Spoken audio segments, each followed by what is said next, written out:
So kunamata kwezvokwadi kutsvaka pfungwa yemwari wacho anonamatwa ngani kufunga zvakadzama zvatinoongorora toti izvi tikaita ndofunga angafari.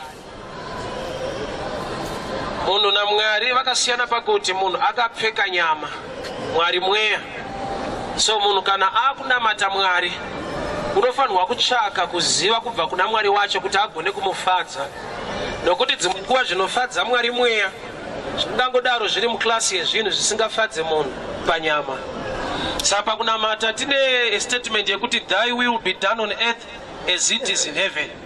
Kuda kwenyu ngakuitwe panyika sokudenga. Kureva kuti kana wa muKristu you surrender to the mind of God. Kana wa muKristu you surrender to the mind of God. So ndoda kuti ndidzidzise pamusoro pemazwi maviri, observation maonero, revelation chizaruko.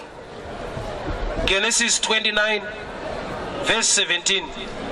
Leah had weak eyes or crossed eyes, but Rachel had a lovely figure and was beautiful.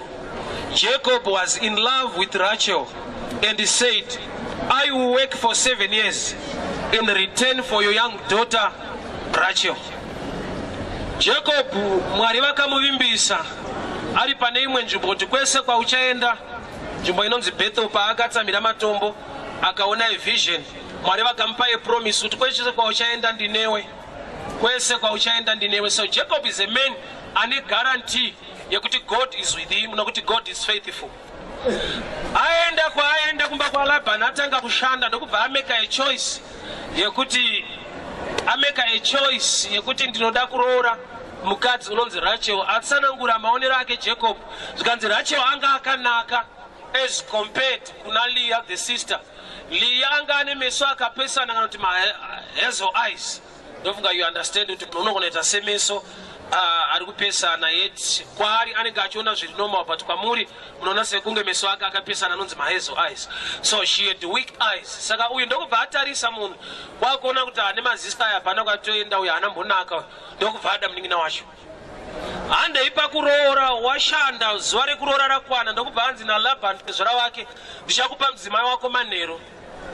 Iye hana chaakanyumwawo kuti manheru hapashande observation, nokuti chakamupa kusarudza kuona, but akuda kuroora anonzi ndichakupa usiku unonetsa kuona.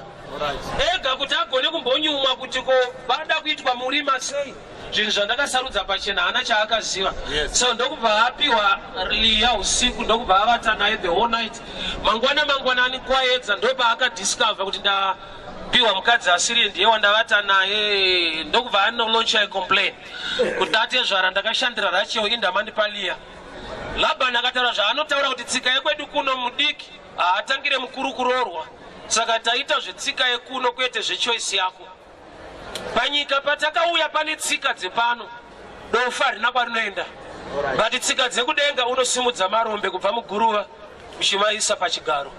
Zvoreva kuti panyika pawakauya pane tsika dziripo, type yako haina kwainoenda, but naJesu unoendeswa kure. So panyika kana pane tsika dzepo, Jacob waenda kumba kwa Labhani asvika munzvimbo ine tsika dzekuti nyange ukada mudiki akanaka unoroora mukuru akashata, nokuti ndo tsika yeko. So he lodged a complaint, but complaint yake inoita sekunge adzvanyirirwa by observation, but by revelation that was the right wife for him kuti atange kuroora. Yes. Jacob haasi kuda vakadzi vaviri, ari kuda 1, but at the end akaroora 2. Jacob haasi kuda vakadzi vaviri, ari kuda Rachel 1, but nokuti akapiwa mukoma waasiri kuda asiriye, ndokubva azova nebarika akava ne2. Chisiri kuzikanwa naJacob ndechekuti Mwari ane interest pamusoro pekuroora kwake, but iye Jacob ndiye akangova ega neinterest yake yebeauty, ari kuda akamunakira. Haasi kuziva pfungwa yaMwari pamusoro pekuroora, pfungwa yake iri kusecha beauty. Saka papiwa akati shatei, he lodged a complaint. So ndoda ndiverenge verse yandisunda panapa, Genesis 29 verse 31. When the Lord saw that Leah was not loved, he enabled her to conceive, but Rachel remained childless. Mwari ndokubva vapindira mukuroora kwemunhu ndokuona kuti uyu mukadzi uyu haasi kudiwa. Ndokubva vaunlocka chiuno the womb ndokubva atanga kubereka. Ndokuona kuti ari kukwikwidzana naye ari kunyanyodiwa ende akanaka. And the Lord God closed the womb of Rachel and opened the womb of Leah. In other words, I'd like to preach about grace, but in a better dimension, the God of Leah. Leah haasi kudiwa, Mwari ndokubva vaziva kuti munhu uyu haasi kudiwa, but ivo vanoda kuti adiwe. Ndokubva vaita chimwe chinhu chekuti vakakonzera asiri kudiwa kubereka anodiwa kusabereka. Zvoita sekunge Mwari ari kurwa nechoice yaJacob. Do you know kuti Mwari vakafaita choice yako zvinoita mushe? Ipapo wakuramba ukotipa. Mwari vakada zvaunoda unokuvara. Munamato waJoshua ndine kuti zuva ngarimire tikunde hondo dzedu yeti iro zuva racho harifambe. Meno kana musingazivo ndo zvazviri. Chinotenderera nyika. The earth rotates around the sun. Zuva harifambe, chinofamba inyika. Saka Joshua paakati zuva ngarimire ainamatira zvakamira kuti zvirambe zvakadaro.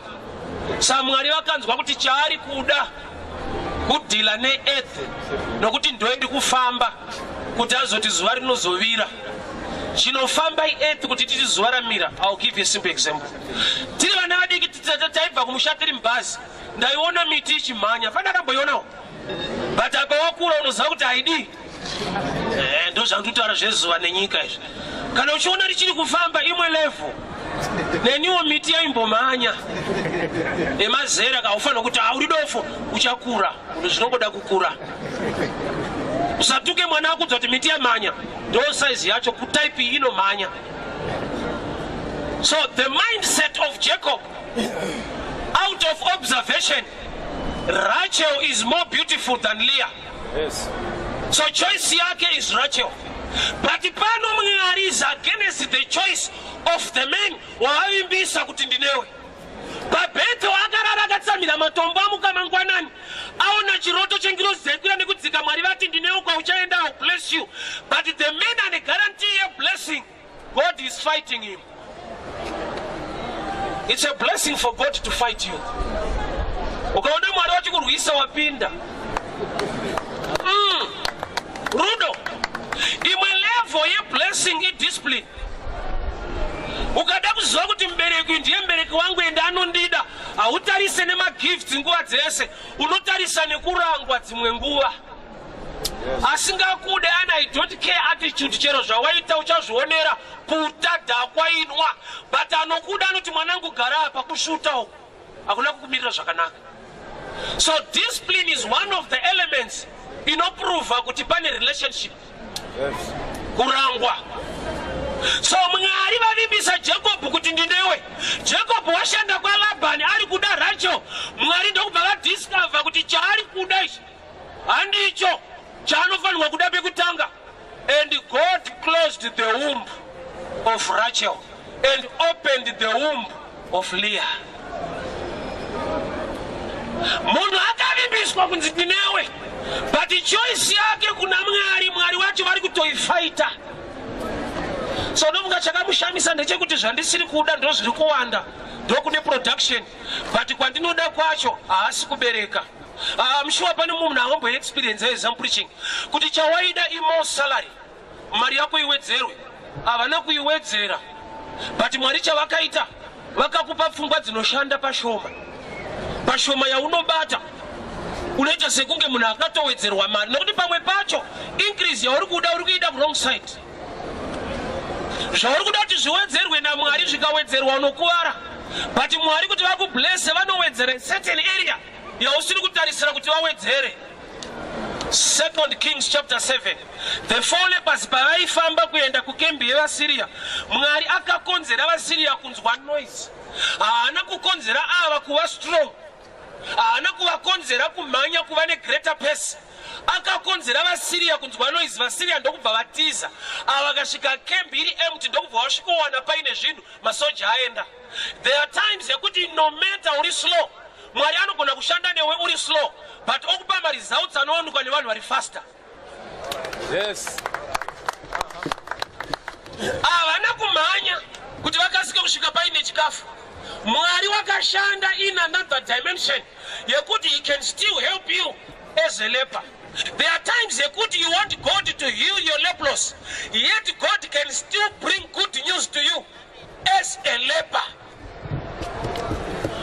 Kune zvinogona kuitwa naMwari vasina kukupa degree re O level, I mean ra professor kana rani kana ra doctor. Kune lifestyle yaunogona kupiwa naMwari iwe uchinzi rombe nevanhu. Saka Mwari zvavanoita vanoti zvakuti wakagumira grade 2 havakugadzirire certificate reform 6, vanokupa pfungwa dzeform 6 orarama ka life ka graduate uri grade 2. Munamato yako zvichida pamwe kudoti pamwe daenda nyora futi pamwe pacho haupiwe certificate, unopiwa a lifestyle yekuti ukaudza vanoti ndakufunda notoda kuti vhara uda kuti simbisa nokuti hazvimeche eka zvikasashamisa hasi Mwari. God bless you, man. Jacob choice yake iri beauty inoonekwa nemeso. So ndiri kuparidza mazwi maviri, observation and revelation. Sometimes observation yako ndo yakuuraya, you need the revelation. Sei Mwari vapindira kumukadzi akashata wacho ane meso akapesana anonzi Leah. By revelation ukatarisa the genealogy of Jesus, Jesu anobva from the tribe of Judah, and Judah unoberekwa kusaidi kwa Leah, yeti kwa Leah kwacho ndokusiri kudiwa, yeti Mwari pavari kufunga kuponesa vanhu vari kutarisa kwakashata, munhu paari kufunga kuita zvakanaka ari kutarisa kwakanaka. In other words, I'm trying to say, pfungwa yemunhu haidi zvina Jesu mukati nokuti ndo zvakainakira. Nokuti kana Leah anobereka Judah, kwa Judah ukukobva rudzi runotipa Jesu, zvapachena kuti kuna Jesu akudiwe. Nokuti munhu maonero ake kwakashata. Uku kuna Leah kanaka hakuna Jesu, but ndo kune beauty. Bible, let me go quickly this way. Zvati meso ake, the way his eyes, aita sekunga akapesana. Meso aita sekunga akatarisana. You know the cross. Kupesana kwematanda maviri. So vision ya Jesu uchaenda pamuchinjikwa iri muna Leah, nokuti meso aLeah kupesana kwawo ari kutaura kuti nyaya yemuchinjikwa iri mandiri, the cross vision. Meso anotaridza kuona kuri deeper inonzi vision. So Mwari vakatarisa Leah vari kuona Jesu, vari kuona muchinjikwa. Saka pana Leah chakangoiswa chinotaridza kuti it's all about Jesus. Meso ake akapesana nokuti Jesu unofanirwa kuenda pamatanda akapesana. Saka uyu paari kutarisa Leah, by observation meso akapesana, by revelation ndo vision yemuchinjikwa wacho uchaponesa vanhu. So God was defending the issue kuti vanhu vaponeswe, but Jacob was against salvation in the name of observation. Salvation yedu kana iri muna Jesu ichiuya nekurudzi ruchaberekwa nemukadzi anonzi Leah, yeti Jacob ari kuda Rachel, which means Jacob was against salvation because of observation. Maonero ako anogona kurwa nevhangeri rinoponesa. Vanhu vairamba vakadzi kusvika Jesu auya akabvunzwa Jesu kuti ko Mozisi aititendera kuramba vakadzi, munoti kudii? Jesu ndokubva ati Moses nekuda kwemaonero ake, that's why akakupai this law to divorce. Maonero aMoses ndiye akaita kuti akudzei kuti ramba naye, asi hazvina kudaro kubva pakutanga. Chabatanidzwa naJehovha hakuna anopatsanura. Inonzi observation kana bishop kana prophet vanayo yavanotogona kushanda nayo pachechi, vanhu vakafungidzira kuti revelation. Munhu anoparidza munhu anofunga, anoona. Kuparidzawo kupantoda kuti undinamatire uye ndinamate kuti Mwari ndipei maonero enyu, nokuti mukasandipa ndinoona ndega. Mwari vakandinyima shoko ndogona kugadzira. Amaungana zvenyu ndarinyimwa ndorova. But zvinotora vakura kuziva kuti ndezvemumusoro kwete kumusoro. But kana uri mudiki kumusoro ndokumusoro futi. chakatopa vanhu nguva refu kuramba vakadzi vaiti tiri kuita zvaMwari nokuti Moses waenda mugomo ndiye ega aenda mugomo. Thank God for Jesus. Hakuna munhu wana achatinzwira Mwari. We are all sons of God. Amen. You can approach God with boldness through Christ Jesus. Hauchagirwe Mwari. Wekuchagirwa ari dangerous. Nokuti unogona kupiwa asiri. Aize. Ya Moses yekukwira mugomo uyu achikudzai kuti Mwari ati ona ika Pastor Aaron. Pastor Aaron avakwire mugomo. But ndi pastor. Avanzwe Mwari. But ainzi mupriest. Beware of priest Aaron. Ana Mwari waanotsvaga but white collar iripo. Chiona vhangirira anorova kugadzirira vanhu Mwari wemombe. Ende vanhu vofuti nekusa aish yakanamatwa mombe. Kondi pastor kavagadzira Mwari. Unofira title. Yeti wega muchitoona kuti na Pastor Aaron tinoswera tese. But unozonzwa kutaura zvaMwari nguva ipapa. All right. So choice ya Jacob, it's out of observation. Uyakanaka, uyakashata. But Mwari ndokubva vapindira kuataka observation because of revelation. Ndokubva vauya vakati iwe waudiwe but chibereka. Iwewe unodiwa tombomira kuti ubereke. Mwari varuda kuunza the 12 tribes of Israel through Jacob. So chimwe chavari kuita through Jacob is a shadow picture yechavachaita kuchurch. Nokuti Jacob ndiye anonzi Israel. Israel wacho ndiwe. Tiri vaIsraeri nekutenda. So Mwari pana Jacob ichurch. Saka church inofanirwa kufamba nevhangeri remabhuku mairi, Old Testament neNew Testament. Saka Jacob ndiye Israel ndo church. Haifanirwe kubata New Testament chete. Nokuti ndo yakatinakira, ndo yegrace. But you must also learn from law. Saka ukiona nyangwe tiri under grace, we can preach from Genesis. We can preach from Exodus. We are now under grace. We are a New Testament church. We are supposed to marry both of them. Yes. Leah mumba. Yes. Ukatozvitarisa kana ari Leah akabereka vana vangani kuside kwake kwakabva 10. Kwa Rachel kwakabereka vangani 2. Yes. Yes, Rachel une vana vari Benjamin. Yes. Na Joseph. Yes. Saka wakaona the Old Testament in the 10 commandments. Jesu paakauya akati Yesu yakavererwa pane miri. Yes. Somebody is not hearing. It's a asthma notes. Kaukabatira futi. Pane kapepa karuwerengwa ipapa. Mozonitsvitsa kapepa. So vakadzi vari vavira. Ishoko. Yeah. And the shoko redu reku New Testament riku representwa nemuninyina mudiko kurenga vana vakubereka vana vaviri. Uchaona kuti paakabereka Benjamin akatombereka ari parod. Jesu anoti auya panyika anoti I am the way. And Benjamin zvinongoreva kuti son of my father. Yeti Jesu achauya panyika mwana wani. Some are slow. Maybe zvakanyanya reka ntaure zviri ordinary man. Hapana chauchanzwa kazvibatsire manje. Jacob choice yake it's by observation. Varume nhau yekunamata ukashanda nemaonero ako it's very dangerous. Nokuti pamwe pacho pari right kwauri hapasi right muna Mwari. Pamwe pacho pakakunakira hapana kukunakira muna Mwari. Pakakunakira maonero ako. For 7 years ashanda achishandira chaanoti chakanaka haana kuchipuwa. And zvichitoita sekunge impeachment. Yet this man pabetha Mwari vamupromisa kuti kwese kwauchaenda ndinewe. Tarisa lifestyle yake mumba maLabhani. Yet ane promise there are people here. God is with you and he will neither leave you or forsake you. But what you are passing through today unoita sekunge uri kuvharwa. Yet kuvharwa kwako God is still involved. Because he knows kuti ukasavharwa naLabhani means ya Jesu abude. Nokuti Jesu anoberekwa kubva kuna mai vanonzi Leah. Saka Labhani akasakuvhara Jesu abude. saka pane kumwe kuvharwa kunokunzira Jesu. Amen. Nokuti izvo ungasavharwa umire pano chakumisa pano kuna akunyudza. Amen. Amene wandakuruka makina ndione but apa ndakubata. Awonzomira mira kai. Une metsi dzawanyudzwa. Dzakupa Jesu.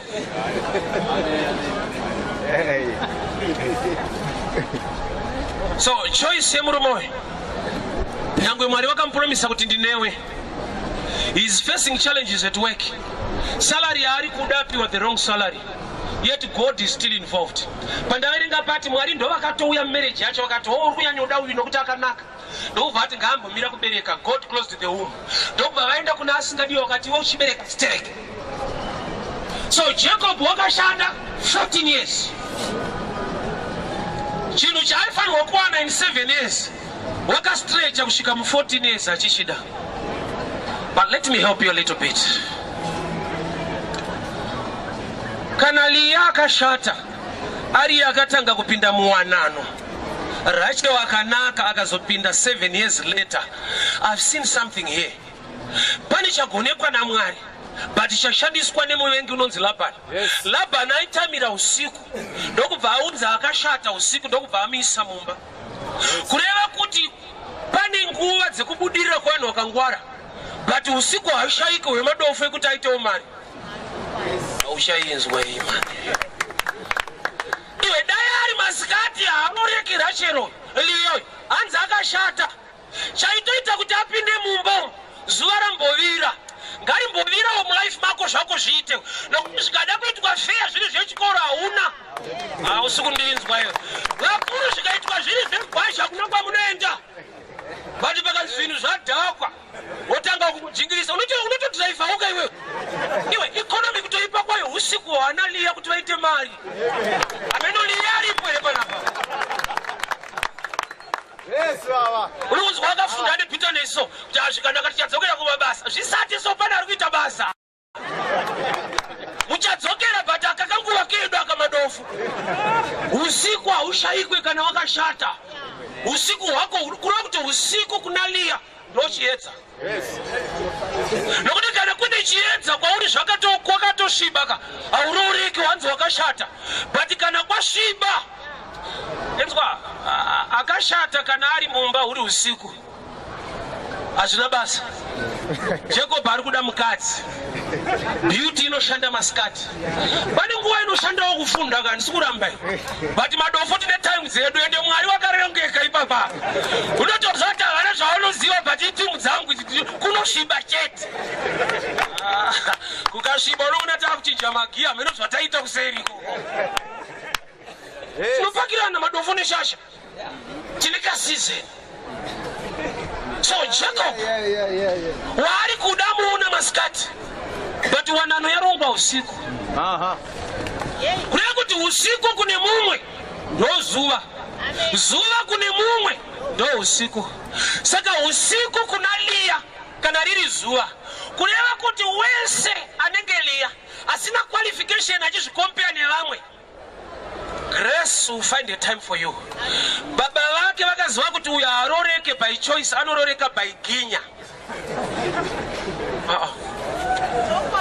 Kunzipinda mumba muna mudhara wako hakusi kupfimbwa, kufoswa kuti mwanangu yati jute munhu ari pano tawana munhu wedu.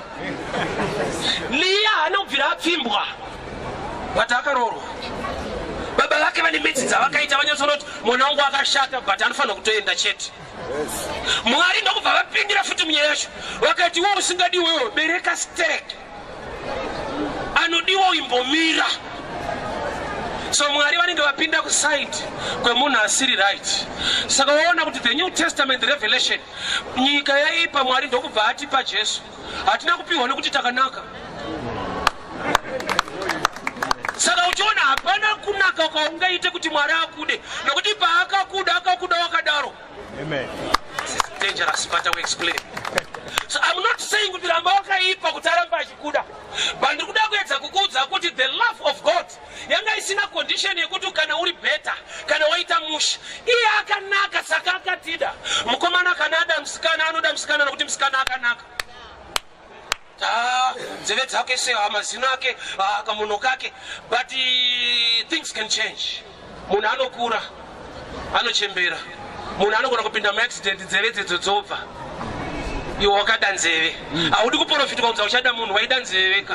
Ando wakataura kuti nzeve twake apinda muaccident dzaenda, rudo rwaenda. Love yevanhu haina guarantee, nekuti dzimwe nguva chaakakudira chinogona kubva. But love yaMwari ine guarantee. Haana kutida nokuti takanaka, akatida nokuti iye akanaka. Satani hadi kuti unzwe izvo. Ada kuti ufote uchinyepera kuti hazvataita izvo. Pamwe atondimaka so, for God so loved the world, not the church. Yes, Baba. Inobowa Satani. Do you know kuti Satani wacho kutoti atodzingwawo haana kubvira atadza. Can I shock you? Akafunga kwete kuti akaita, akafunga kuti ndikatora chigaro changu ndikachisa pamusoro paJehovha, akafunga. Ari pakati pekufunga madhikazi ekudenga ndokubva aburuka akati tsano yamuri kufunga yamuchaenda. Thinking. Ndakakamudzivisa, akafunga kuti ndikadai. Haana kutora mukadzi wemunhu, haana kuvhara munhu mari yake, haana kudii, haana kumwa kana kachasu, kungogaya chete. Kuti mudhara tomudonhedza. Saka chinomurwadza manje concerning men, munhu haana kufunga kutadza, munhu anototadza. Mwari ndokubva ada munhu ari kutadza, ndokubva amaka akafunga. Iwe aone kuti kana wega zvine jealousy mukati. Iye anoshaya kuti pandandabvira ndadaro, uye ari kutodaro. Iwe haushi kunetsa kuti Satani anombokumakirei. David achibata anoti nhai Mwari munhu chii? Because team yaita mess up yani wakachasu yahura yadi Jesu ndo wakunofa pamuchinjiko. Satani kana kuhura kana kunwa ndokubva vagadzirwa gehena. Kana kuti akagaya soti bati munhu indava mani. Yes, Baba. Uye akatoita ina ndina but gehena rangu ririko. And hapana reverse, but yatopiwa opportunity to be saved. Mwari vakasvetukira kusaiti kwaLeah. Wacho anonzi akashata. There are times yekuti kushata kwako hakusi kushata, itrap yakarongwa naMwari, nokuti pane zvida kuitwa naMwari netype yefesi iyoyo. Uyu chaarambirwa nefesi yake, but Mwari ndokubva vauya kusaiti kwemunhu anonzi akashata, kwakumukonzera kuti iwe uchibereka uyu akanaka ngambomira. Zvona kuti kumwe kushata kune programu naMwari. Inda Mwari vatambira kusaiti kwemunhu akashata, anonzi akanaka wacho hapana. God is trying to minister to you. Kuti pavakauya kusaiti kwako zvinoti wanga wakanaka, iwe ndo kutoita kuti unake, otherwise hausi type ingadiwe. That's grace for you. Leah kana akanzi atore mike kuti apupure kuti sei akaroorwa, anongoti ndakazoona ndamumba. Haagone kuti amuonewo kuti ndakasvika, hapana. When you try to testify concerning the grace of God, you only point to him. Nokuti pauri hapana chiripo chinoyemurika chawakagona chawakaita chakuti Mwari vakuda, unongoti ameno. Sendi, so I'm just like Leah. Kuona ndakamira pano ndichiparidza, no qualification to be a pastor. Handina right kuita pastor kune imwe church, hatina mapepa acho, but tikuri vhura tsano big time.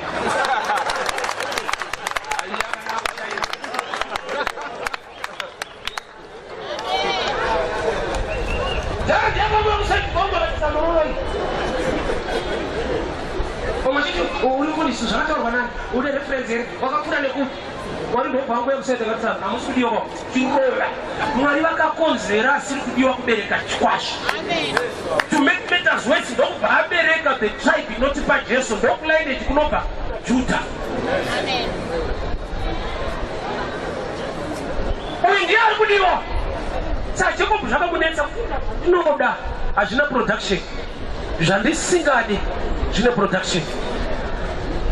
Naturally, mindset yako, observation zvaunofunga zviri contrary to the mind of God.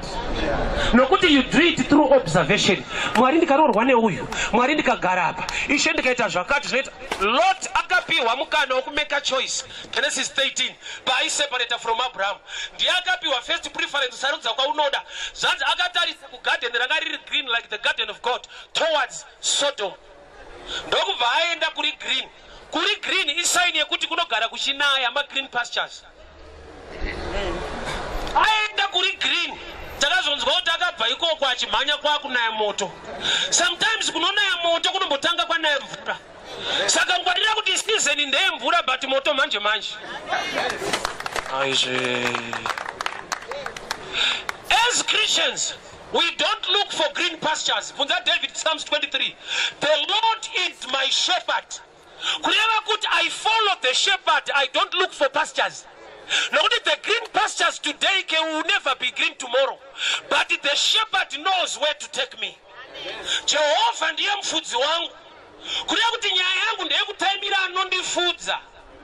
And the watch anondifudza ari dangerous pakudai so. Angondiendesa kumafuro manyoro chete. Ani chimbo uye mdonjo. Rod and staff. Kuleva kuti iri kunzi rodi wakuru ne staff. Chimwe ndecha kukubvisa wahakira pamuti. Imwe ndeye kungokukia chete. Chimbo ne mudonjo wake. Ndionongoda mudonjo haudi chimbo. Tikairegedzera zoti haana anointing. Unoda mudonjo. Unondisesedza pamafuro. Oh, I want you to understand this. Chodisiya Jacob by observation. Though it common to every man. Anoda zvakanaka. Yes. But asikutarisa concerning the future. The future is in Leah. Nokuti ndokune lineage ya Jesu, the future ya church inofanirwa kuti paberekwe Jesu church ipone. But uyo asikuconcentrate ne future. By observation unoona today. By revelation God allows you to see tomorrow. Yes. By observation you only see today. But by revelation God allows you to see tomorrow. So when you walk by observation, by we don't walk by sight. We walk by faith.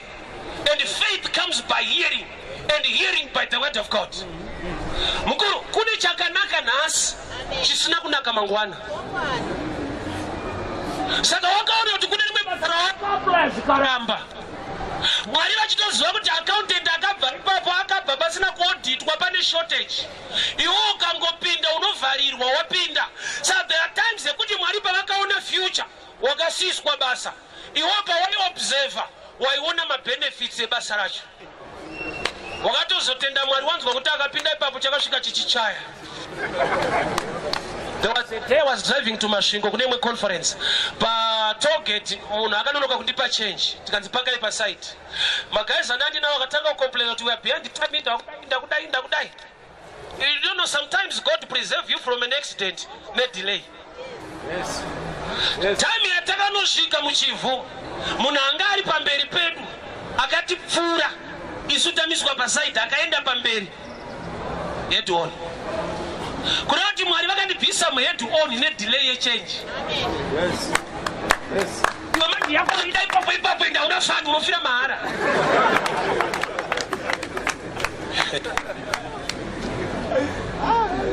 Hear me very well. So 7 years achanda apiwa zvasiri kuda chiri kumushtamisa zvasiri kuda zviri kubereka. Yes. Ndobva yasvika nguva yekuti akazonamata mukadzi wake Rachel. Ndobva paberekwa vana. Pakaberekwa mwana anonzi Joseph. Ndobva akafunga kubva. In all total he worked there for 14 years. His plan was only 7 years. Kuti awane chaanoda. But Mwari vakatarisa future. Ndokuona kuti pane time yefamine. And the only answer must be Joseph. And tichapa Joseph that position. Yekuze yopa hama dzake. Ndokunge I interpret the dream of a king. And the dream of a king is a shadow picture. The lifestyle ya Jacob. Nokuti Jacob kana washanda 7. Opi wa osingade. Washanda 7. Opi wa unoda. Faro acharota ma 7 mairi. Nzara ne maguta. Hakuna vanhu vanoda nzara. Vanhu vanoda kuguta. So Jakapa Joseph interpreted the dream. I see gift. It's a family thing. Akaberekwa kune ma 7 aitaura zvinenge izvozvo. Somebody let's pray.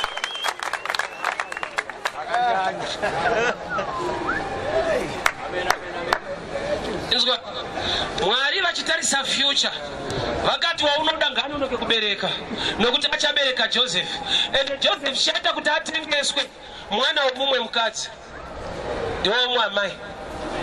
Barika kuna Mwari was the right thing. chekushanda nacho kuti vakomana vatengesane. Vana vababa umwe chete namai umwe chete vanowirirana, but vana vanamai umwe chete nebaba umwe chete, but pakazoita barika vanovenga mumwe wacho. So ruvengo rwakashandiswa as a system to take Joseph to Egypt. Joseph, no matter on a big dream, ukasavengwa uende, and chinoita kuti uvengwe amai vako kwete iwewe. So inori barika iplani ya Mwari yakudila ne future. So mukomana paanotengeswa anoenda ava vosara chaita kuti vagone kumutengesa haasi mwana wamai vavo. The other thing, mudiki kwavari. Saka uyu paakanonoka kuberekwa, Mwari vaiprograma time yekuti kana akaenzana nawo hatengesekane nharo, but he must be so young. So today God is working out your future, but he's messing up today. You are not hearing me. There are times yekuti Mwari varikulongana kanaka rakumangwana saka vaipisa nhasi. All things work out together. So God is much more worried. Not the end, not destiny, more than today. Today is bitter, but tomorrow it will be better. That's what I would call. Vangari busy, vachiverenga vachidi. Iko zvino muupenyu wazorora. Isu taitamba busy. Munochinjana. Hautambi kwese.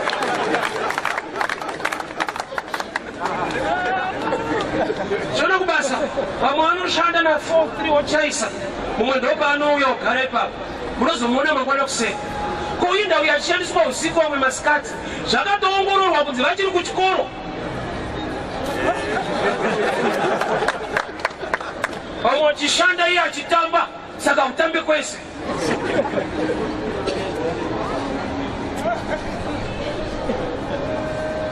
God can mess up today in order to set up tomorrow. God can mess you up today in order to sort out tomorrow. Challenge yatina ende observation yako kana vanhu vari kukuona nhasi uri kubvunza kuti Mwari wacho ari kupa chikuregero chidai hauna mata usi serious inda zvichidai. He can mess up today by arranging a better tomorrow. Jacob ukaona waroreswa asiriye relax. Ikoko ndokuchabuda Jesu achaponesa nyika yese.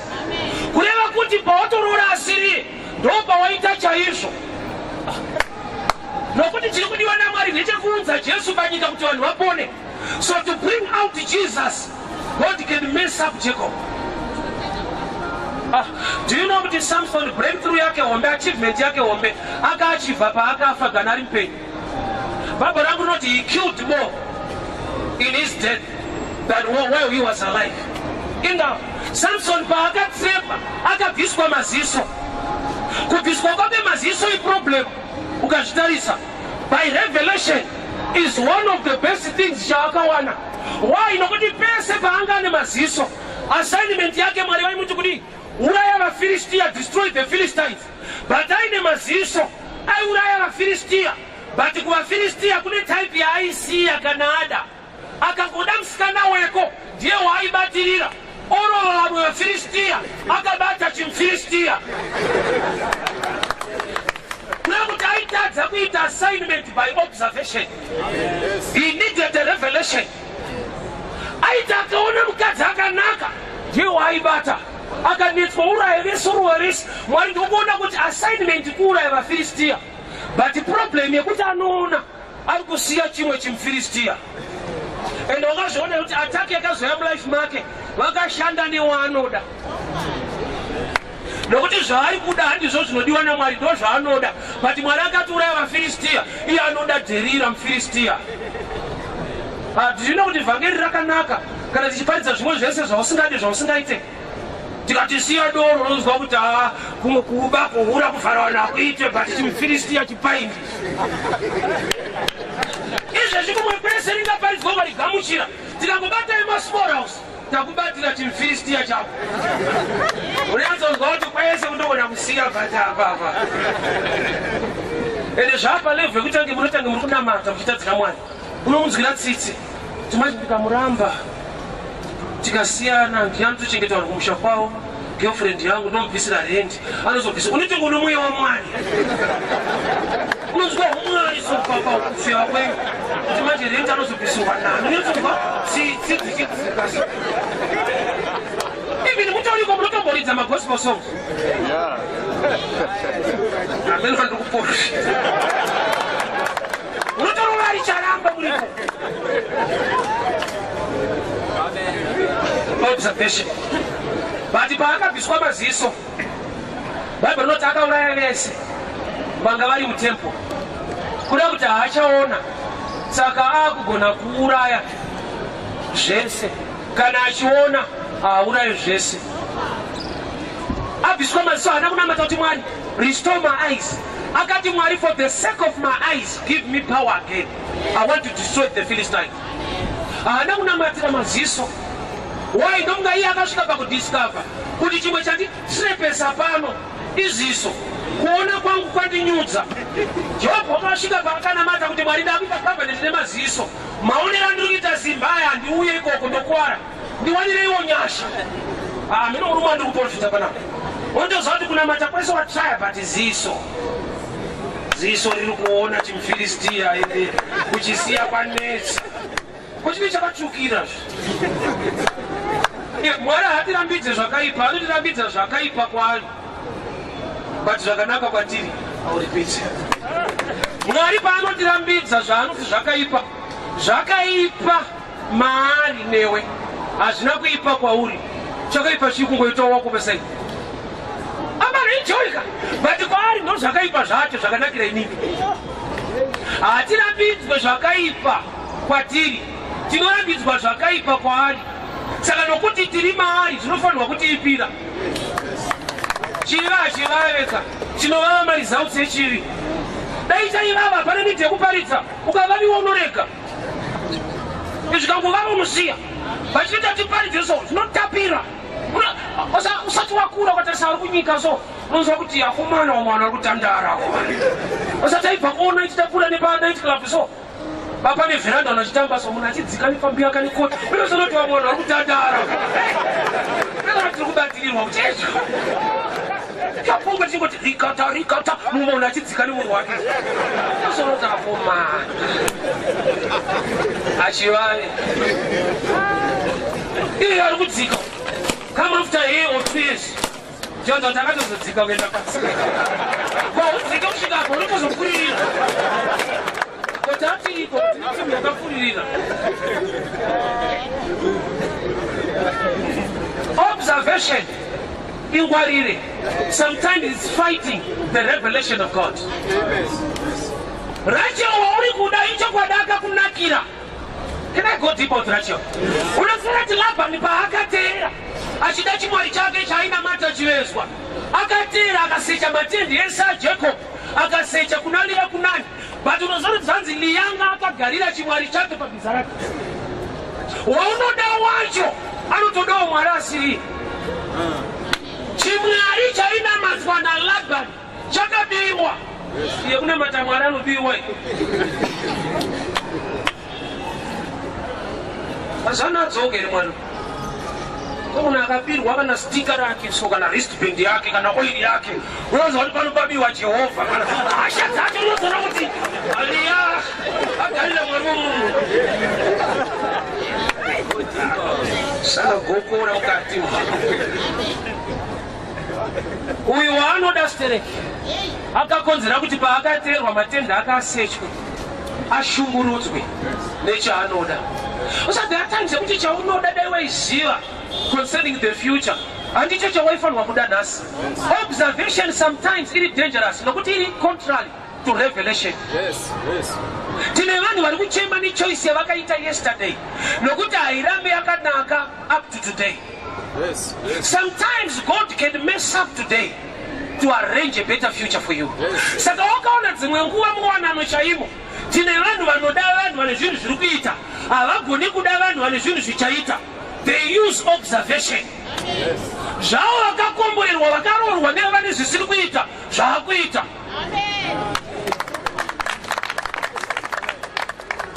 Izvezvo hakuna asingadema Jesu.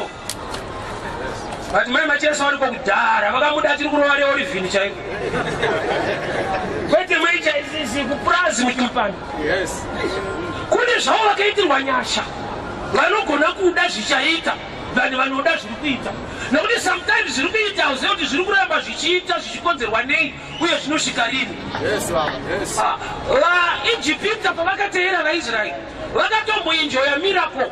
Mose paakatsemura Red Sea vakakrosa naivo vakatopindawo nokuti hazviya zvaita kuti vafushirwe nemvura vasiri mukati kunati vane kaperiod kavakaenjoya miracle vakapinda nemumiracle yavasiri kuziva kuti panovharwa nguwai iyo yekungoda zvakavhurwa kuchavharirwa.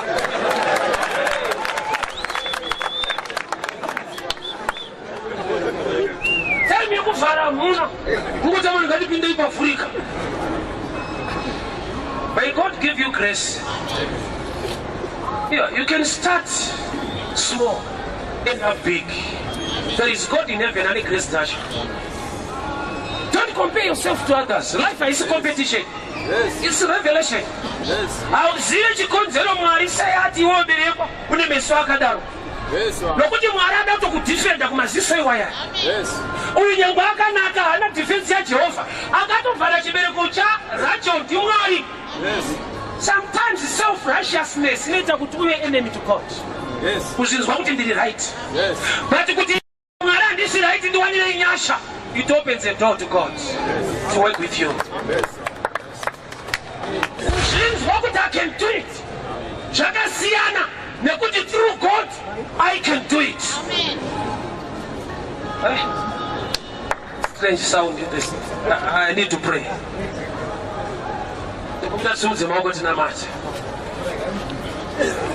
I know panali. You don't match when you compare yourself to others. But God is faithful, He is merciful. Anoziva kuti vakanaka vanororwa ari masikati, but usiku unouya. Usiku ngaave masikati ako. Kuipa kweeconomy ngakusimudzewo upenyu hwako. Mwari ngaakuvhurire door yekuti uchapupura kuti pazvanga zvakaoma ndakaona kunaka nekururama kwaMwari. Father, we thank you for your word, your grace and your favor. The God of Leah, the God of revelation, not observation. Baba pisai maonero angu. Mundipe maonero enyu. Tiwanyirewo nyasha munyika yedu Mwari. In such hard times, nyasha dzidiruro kwanakomana vevanhu vasiri kugamuchirwawo Mwari. Munawo mukana nemasuwa munogona kuvavhurira. Haagoni kurooreka kana akatariswa. Asi shoko rinoti ndiye wakatanga kupinda mumba. Baba mune nyasha. The race is not to the swift, nor the battle to the strong, but the time and chance are given to all. I pray the God of yesterday is dead forever. The God of Leah. Aripo pano Mwari munhu asina qualification. Aripo ari kunzi your papers zvinhu zvako does not match kuti ugamuchirike. May your grace be upon your people. Ngavagamuchirwe munzvimbo dzavasingatarisirwe kugamuchirwa. Ngavasvike nyika dzavasingatarisirwe kusvika. Ngavagone kubatiswa zvisingabatwe nezera ravo. Nokuti Mwari kana mune vanhu venyu, the God of Leah, akashata akarorwa. Mwari, we don't match, we don't qualify on our own. Asi Mwari tiwanire nyasha. Tisvitsei Mwari.